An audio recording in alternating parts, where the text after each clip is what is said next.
Hey, I'm Nick Harmeier, and you're listening to A Shark's Perspective.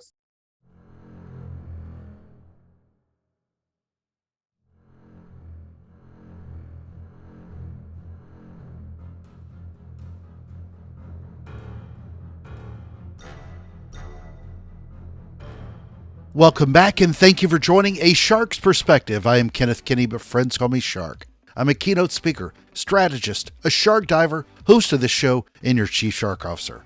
You've got a brand with 2,500 employees, and it's a 100-year-old legacy business. You're competing not only for local attention, but also against similar type businesses across the country.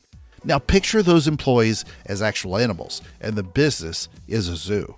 Then what do you do to tell those stories in a unique way, as well as market it as a destination that competes against every other zoo and every other attraction in a competitive travel and destination landscape? It's a zoo out there, so how do you market it and market it well?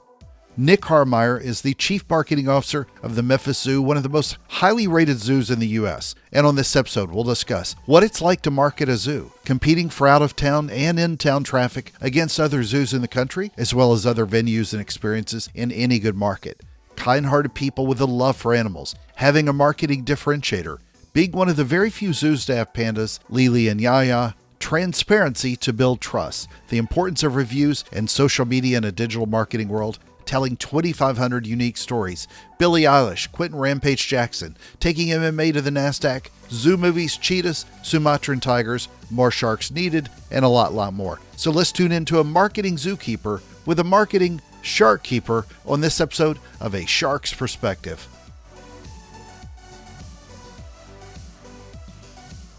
Nick, welcome to A Shark's Perspective. If you would, tell us a little bit about your background and your career to date. Well, currently I'm the Chief Marketing Officer here at the Memphis Zoo. Been here for a little over 3.5 years. Previously, before that, I was really kind of involved in sports. I've always had a love for just entertainment, and that's kind of what has brought me here today in general. But originally from Memphis, for the most part, went to high school here in Memphis, moved down to South Florida for a few years, worked with the Florida Panthers, moved to Houston and worked with Houston Dynamo in Major League Soccer, but then came back to Memphis and started, I'd already beforehand started V3 Fights, and I started a food prep company also called Ultimate Foods. Sold both of those. V3 went public on NASDAQ with 4 other MMA promotions, and we just kind of tied into one umbrella. And then Ultimate Foods, I just sold it to a local investor here in town that had hit me up and wanted to come and scoop it up, and did that, and then fell into the zoo. So, well, we're going to talk a lot about the zoo, but we're not going to get out of here without talking about MMA, because it's very rare that I get to talk to anybody that has your knowledge as well about the sport. I live and breathe by it every weekend, it seems like. But I'm curious, Memphis Zoo is always rated as one of the top zoos in the country. You do such a marvelous job of positioning yourself, but how do you go about positioning the Memphis Zoo to constantly get rated one of the best zoos in the country? Again, there's a limited supply of zoos, but there's a real heavy competition for everybody's dollar as well. And that experience has got to be great.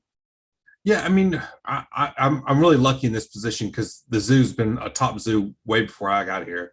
Let's take all the credit. You're on this podcast. Yeah, I know, right? But I mean, it's just we're really lucky. We have some incredible supporters here in the city. We have incredible members and fans that come here every single day, every single week. And then our staff, we've had, and that's probably one of my favorite parts about working here in this industry. It's just the staff and the team is just incredible. Just working with people that have such a love for animals, and it's such a unique person to get to work with every day, and they're just so pleasant to work around. And I don't know, and our mission just in general just has a real good, just a feel good about the whole thing. So I'm really lucky to be a part of this zoo and all its credibility and success. And so now I really just get to help tell that story, and hundreds of stories of all these people that created that success for this zoo and still do it today. So how many people do you work with who are much nicer to the animals than to you and the other people that you work with? Well, we always laugh about that. There's a reason people love working with animals. Yeah, my wife is much nicer to the dog than she is Yeah, to me. yeah. So, they definitely have a love for animals, but they're all just so kind-hearted. So that's where I say we're just truly lucky with them. Amen. How much became of this with pandas as well? Because Memphis Zoo is one of only 3 zoos in the country with pandas, with Atlanta Zoo and with the Smithsonian in DC. San Diego lost their pandas, but that was something that really, I'd say, elevated Memphis Zoo on the national level. And it's such a differentiator because they're in very limited supply. Yeah, it is. That's a big piece that makes us successful. But I mean, we have so many other things that go on in this zoo that make it so successful. And one of the things is the way the zoo is designed. So you can go to many zoos all around the country, but the way that ours was specifically designed to give the proximity of the person to the animal just really creates that connection. But we also every single day, day in and day out, we're looking to make sure these animals are living their best life, and helping sustain populations to just education and creating that connection. And so that's really the beauty of being here. Well, so I hate to bring this up, but back in February 22, pop superstar Billie Eilish made some headlines by talking about, and I think I saw your name in the news back then, or somebody at the Memphis Zoo making a statement when she expressed support for a movement to move the pandas, Lily and Yaya, to get them returned to China, because apparently she thought panda rights were going to be handled much better in China than here. But how do you deal with something like that? Because Billie Eilish has a massive following. It gets attention on the world news. When anybody that knows and has been, I'm sure she never visited the zoo, but you could see the care, those same people that you're talking about care for the pandas like they're their children. It's not like a kennel, or a farm where you see 1,000 puppies and maybe a few aren't treated well. These things are treated with such kid gloves. It's amazing with the amount of care. Well, right off the bat, we invited Billie Eilish to come here and meet the pandas and meet the people that take care of them. And what was the response? We didn't hear anything back, but I mean, it's nothing against Billie Eilish. She's, at the end of the day, there are a handful of people that don't believe pandas should be in America at all, and they believe that they should be in China. And and there's probably people that feel that way, vice versa. So, not to discredit their feeling by any means. If that's how they feel about it, then that's how they feel about it. But we know that these pandas here get exceptional care, and we're proud of that. And we're willing to, if Billie Eilish, wants to bring some light to pandas in general, like, come over here and learn about some of them. It was a retweet. She just retweeted something. She didn't say anything else on it. But it's exciting in general that she's just talking about animals. And and we are very proud of what we do here at the Memphis Zoo. So there was no ill will about it. I still love so many Billie Eilish songs. When it first hit, I was like, oh man, but I'm not the type of person that's gonna be like, forget her, I'm not listening anymore to her music. It's just, I understand it, but unfortunately she isn't educated on both sides of it.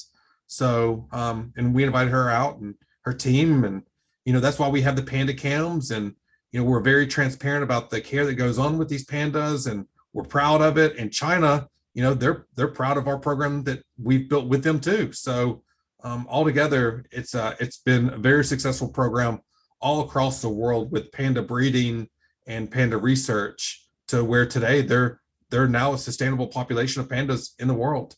So yeah, well, Billie's depressed about everything, but I absolutely love her music. And so if she's listening to this podcast, please feel free to retweet anything for me. So, but I thought it was just an amazing opportunity. I thought it was handled well from the zoo standpoint to be able to basically show that you care. So how do you go about, though, competing against other venues? When you think about any zoo in any community, you've got other attractions, but Memphis in particular has, for a city its size with about 1.5 million people roughly, you do have Beale Street. You've got the National Civil Rights Museum, which is amazing. You've got Graceland, which is, the second most famous house in the country. How do you go about competing for this out of town traffic to make certain that they make the Memphis Zoo, keep it on their radar and consider it as a visit in their trip?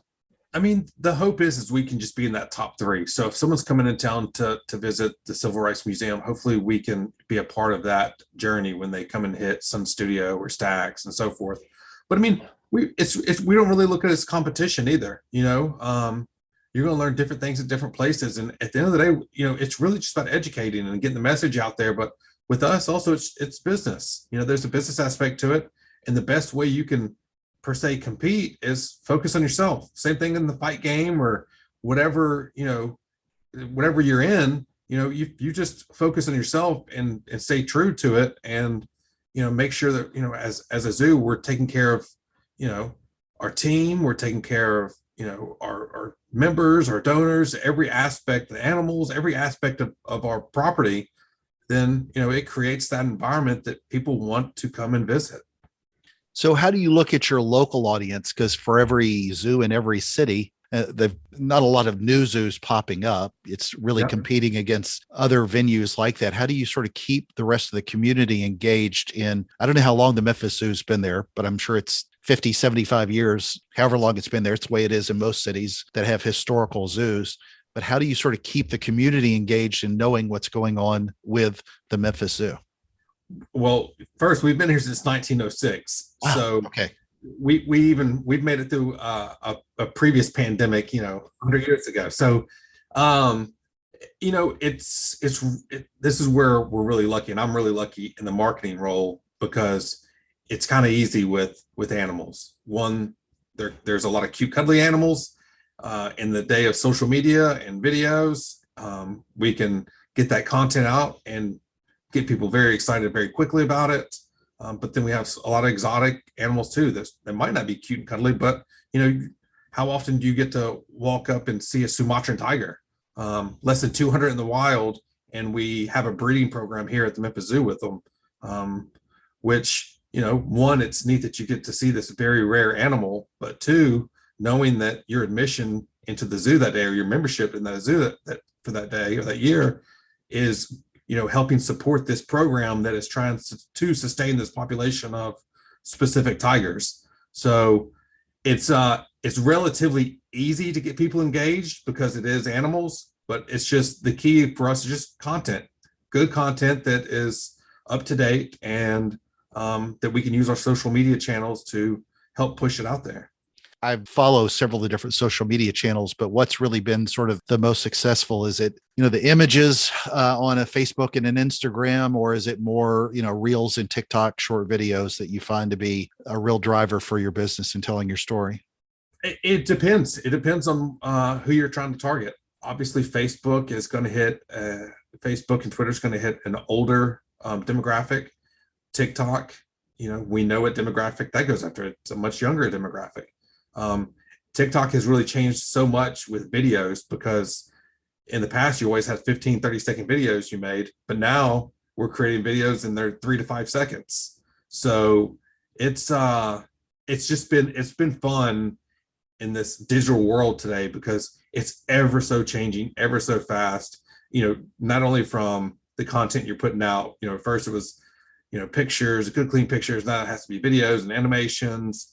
And it's just neat how it all changes so quick. And then you have algorithms and it's a lot, but that's why I think it's important to do something that you're excited about. This also kind of goes back with a lot of the digital channels as well, but talk about how important reviews are to you, especially when you look at something like TripAdvisor or any of those others. Well, reviews and social media channels, it's today's again a beautiful display of how connected we are as far as engagement from people. I mean, I just think like 20 years ago, you would have to have someone stand out taking surveys and sending mail outs, and hopefully you're getting stuff back. Now, if someone's upset, they're going to go and tell you real quick on social media, and you have a chance right then and there to grab them and hopefully change their perception, fix the problem. But same thing, if people are happy, you have a chance to be able to make that connection back with them too, because a lot of times they'll go on social media and say whether they're happy or unhappy. So again, I love being a part of this digital age because we have so much opportunity with it. Well, 20 years ago, it would have only been a story if a new giraffe was born would have ended up on the news. Now it's a live stream giraffe mommy baby cam. And you get so many people just follow you because of that kind of excitement that they can be part of the story. Right. What is the biggest challenge for you in a marketing role for marketing something like a zoo? Biggest challenge. I mean, you get the greatest group of influencers on the planet. Yeah, I mean, I mean, that's where it's kind of tough to just think of the challenge. It's just, like I said, the challenge is just being, up to date on everything that's happening.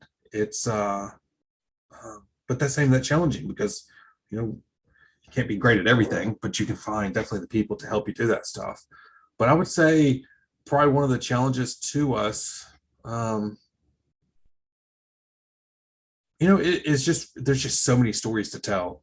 It's almost like it's difficult having the capacity, and there's just so much work to be done, across the world with animals and, you know, environments, and it's just so much work to be done. Sometimes it can feel a little overwhelming because there are so many passion projects out there that feel very important. So that's probably the most challenging thing for me. Is it even goes to people that we work with. We'll have people come to us, and we have a really big pine snake breeding program here. That pine snakes were pretty much extinct in the wild, and thanks to Dr. Reichling and his team, they've done an exceptional job in repopulating them. But we have so many people that come to us and like, hey, well, I have this project, I really want you to push it out, or I have this project, and there's just so much good stuff. I'm like, man, I only have so much capacity, to get it out there. But it's kind of funny. I guess that's probably the most challenging piece is, trying to tell all these great stories becomes a little difficult sometimes. So what is your favorite animal? Just you personally? Mine's the cheetah. Why so? I just think they're just so docile creatures. They're so smart. I just love like their feel. They're just neat. They're almost like cat dogs. But and just thinking of like the ancient times of how they were so revered. I really think the cheetahs are just, I don't know, very interesting to me. From a social media perspective, what is your favorite one what story is probably the best to tell, maybe from an engagement standpoint? Because you think pandas to some degree because it's something different that very few people have. But I mean, my gosh, meerkats had their own show on Animal Planet forever. I mean, there's so many different ones that probably get just weird engagement, some strange form of otters or toucans or whatever it is. Yeah, I mean, there's so many different ones that become so popular so quickly. We've had an extremely incredible giraffe breeding program here at the zoo, so that usually does really well. But I mean, elephants, are such magnificent animals. I mean, elephants are probably by far one of my favorites too. And anytime we post anything about elephants, it's just we get a ton of engagement. Same thing with big cats. Pandas get a ton of engagement. They're just such beautiful animals. Man, I don't know. I mean, there's just so many of them. Hippos do really well. They're just kind of fun animals to look at and to see. How many animals, roughly, how many different species do you have at the zoo? I mean, probably like 2,500, 3,500. Yeah. So, I mean, there 2,500 different stories of species to tell. It's pretty hard to put all of that together in a content calendar and then get the word out. Yeah. Yeah. And that's where I say it gets difficult sometimes because, a lot of these keepers too treat these animals like they're their kids. So, they're like, hey, we need to be celebrating, so-and-so type of spider day today. And we're like, okay, well, I'm not sure it's going to get a bunch of engagement, but, we'll put it out there. Sure. What other than the Memphis Zoo, of the zoos that you visited throughout the world, what's been your favorite? I mean, by far the Memphis Zoo, Memphis Zoo is number one. A distant number two would be what? I haven't been to just a ton of different zoos. But I really liked New Orleans, just the way their zoo and aquarium was set up. San Antonio, I enjoyed their zoo. I'll give you one that I remember, and it was because it was different, and it was maybe just because of the location. The little zoo that could, which was it Gulf Shores? Yeah. After one of the hurricanes, and they had to displace all the animals, but it became a story on, I think, again, Animal Planet or one of those shows, one of those channels. But it was funny that it's interesting to watch them try to tell their stories a little bit differently. And the smaller the zoos, or the ones that have differentiating animals, really have a leg up over a lot of others. Yeah. Yeah. V3 fights, you were in the MMA game. What got you as part of that? Were you into martial arts at all before? I wasn't going to let you get out of here without talking about that. I grew up with Quentin Jackson. I went to Craig Bond. He went to Raleigh, Egypt. So we were pretty much neighboring schools. Did you call him Quentin, Q, or Rampage? He went by Rampage. Like, he still went by Rampage in high school too. And so, but he just whatever. And so when he started getting into it, I was at school at University of Memphis, and I'd start writing about it and, send out and get some news articles and stuff published. And long story short, I was doing quite a bit of work with him as he was getting into the UFC. Michael Heisley was a big UFC fan. He wanted to see it at his arena, which was FedEx Forum, because he had the Grizzlies. And so him and his team, Steve Zito, reached out to me about getting Quentin to kind of come into town and meet with legislation, and about legalizing MMA in Tennessee. So at the time, UFC was going state to state legalizing it with Mark Ratner, but they were still in the Midwest. They had not even started really hitting this side of Mississippi yet. It sounds like that's forever ago. Isn't that crazy? Yeah. It's not literally that long ago, but it brings up some memories. And so that's kind of how I got into it. And when I saw how big it was out west, I was like, you know what, I should start promoting shows. And I tried to get my promoter's license in Mississippi first before it was even legalized in Tennessee. And I got turned down. I couldn't get a promoter's license. And so it got legalized in Tennessee. I got a promoter's license. Then I got a promoter's license back in Mississippi and Florida and so forth, and just, put on shows all throughout the Southeast. And V3 was bought by whom? Well, so this is kind of a unique piece too. We were bought up by Alliance MMA. We were conjoined with 4 other MMA companies into Alliance MMA, and then we went public on NASDAQ. So we did that for a couple of years. They did a reverse merger with a different company. In my clause, I had the ability to buy V3 back. So I bought it back, started doing shows again. And then in the midst of that, one of the other companies that I'd worked with Alliance was CSFC, based out of Philadelphia. And he had during when COVID had first kind of hit, he had this really nice UFC Fight Pass contract set up, but he was in the Northeast, couldn't do shows. I was in the South, everything was still kind of wide open. I had a license in Florida, Mississippi, and Tennessee. And so when we were chatting one day, he was like, man, I just, I need to do this many more shows this year. I'm not sure where I'm gonna be able to do it. So I went and got some contracts signed with some properties, and got letter intents from governing bodies saying that they would allow me to do shows during COVID. But of course, we had some protocols to go by. So I took that back to him, and he's like, well, let's co-promote. And I was like, I don't want to co-promote. How about you just buy V3? And then we merged V3 into CSFC. So long story short, but it was just a way to pivot during the whole COVID pandemic. And then I remember the first UFC fight in Memphis. Now seems like eons ago, but it was Frank Mir and Czech Congo, and then BJ Penn and Diego Sanchez. Yeah. That was when things started to loosen up a little bit. So yeah. And that was originally going to be Rampage versus Rashad Evans. And then Rampage took the role at the A-Team movie. And so many people were so upset about that. But, it was probably a good move for him. It still would have been nice to have him fight one time in Memphis. One of the biggest questions that I ask everybody who's been on my show is, what is their favorite kind of shark and why? Now, one of the most upsetting things for me is a guy nicknamed Shark who swims with sharks and who has a passion for them like you do for all the zoo animals, is Memphis Zoo doesn't have enough sharks. Right. So if you need to expand that and you need somebody to champion that up, I'm here to support. Well, the crazy thing is to think we used to have one of the largest aquariums in the country. And that just shows you how old our aquarium is, because uh, it's not very big by any means. I think it was the first air conditioned building in the city.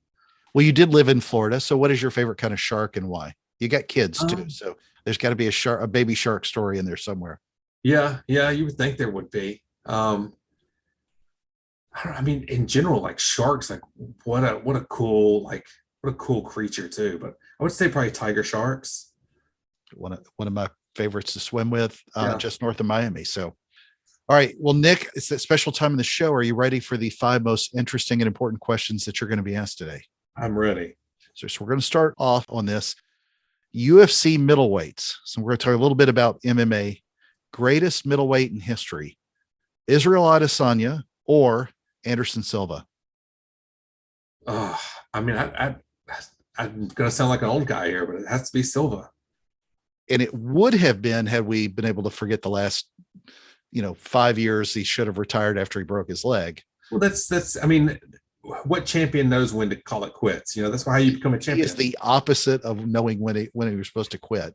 Right, right. If he had fought in his prime, Israel in his prime, it would have been a different story. Yeah, I mean, Israel still has so much more left too. So we'll see. But Anderson Silva made that weight class look like it had no competition. Oh, yeah. It was like a big cat playing with little kittens. So, Yeah. all right. Number 2, it's because we talked about her a little bit earlier. We're going to talk about Bond movie music. Billie Eilish's No Time to Die or Adele's Skyfall. It's got to be Adele Skyfall, right? Agreed. And I love Billie Eilish, but Yeah. Skyfall's was my favorite of all time. All right. Yeah. Number 3, zoo movies. So Zookeeper with Kevin James and Rosario Dawson, or We Bought a Zoo with Matt Damon and Scarlett Johansson. That's a tough one. I just really like Kevin James. He just. But I mean, both of those are really unique movies. But I really like that Zookeeper with Kevin James. Yeah. All right. Number 4, zoos with panda that are not Memphis Zoo. Zoo Atlanta or Smithsonian National Zoo in DC? As far as which one I like more? Yeah. I mean, Smithsonian's had the pandas, from day one. I guess when Nixon got them in over here forever ago. So I'd probably have to go with Smithsonian just because they were kind of the leaders in that initiative. All right. Number 5, and the most important question that you're going to be asked today is biscuits or cornbread? Oof. This is tough because lately I've been on this real big cornbread kick. Okay. I don't know. You live in Memphis, like, you go to Bryant's and get some of those biscuits, like, oh, but you go to the cupboard and get some of that cornbread. I don't know, man. I just like when I can get both of them. Nothing makes me happier than You go to Cracker Barrel and get both. Cracker Barrel. They give you both. But you got to pick one. You got to pick one.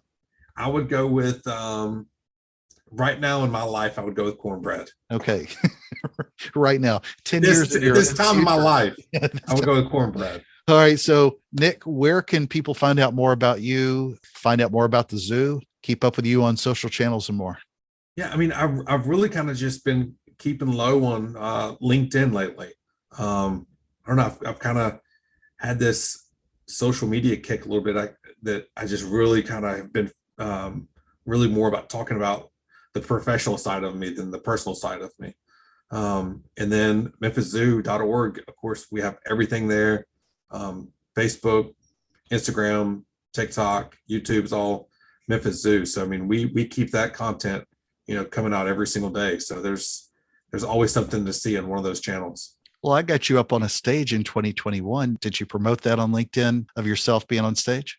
I wasn't using LinkedIn a lot. I used it on Instagram, but now I've just kind of been like, kind of played out on Instagram for a second. I mean, I love it for business stuff, but I mean, for myself, I think it's just all the politics and everything lately that I think I needed a little bit of a break from it. Yeah. Just put in hashtag Trump and hashtag Biden on all your posts so that you'll get everybody. Yeah, exactly. So, Nick, thank you very much for being with us today on A Shark's Perspective. Thank you. Thanks for having me.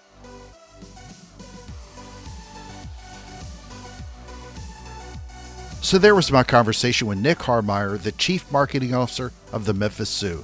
Let's take a look at 3 key takeaways from our conversation with him. First, the Memphis Zoo has 2,500 stories to tell, and that can be a challenge. And not everyone has that problem or that luxury, depending on how you look at it. But whether you have one story or 2,500, just make sure that you tell it and tell it well. Figure out the differentiating way to tell that story so that your content doesn't look like everyone else's sameness. Your content voice can have a Memphis accent or any other. Just make sure that you tell your story in your way. Second, love the whole Billie Eilish and pandas discussion.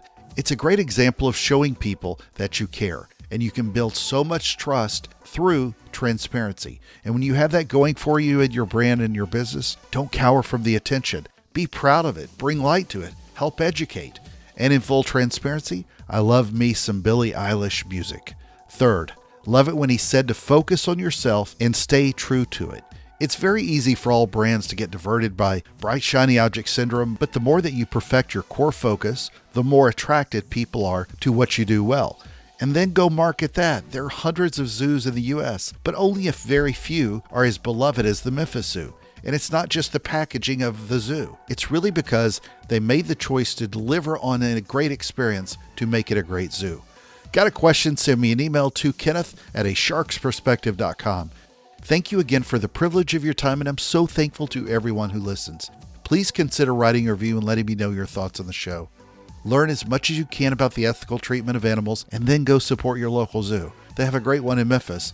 And join us on the next episode of A Shark's Perspective.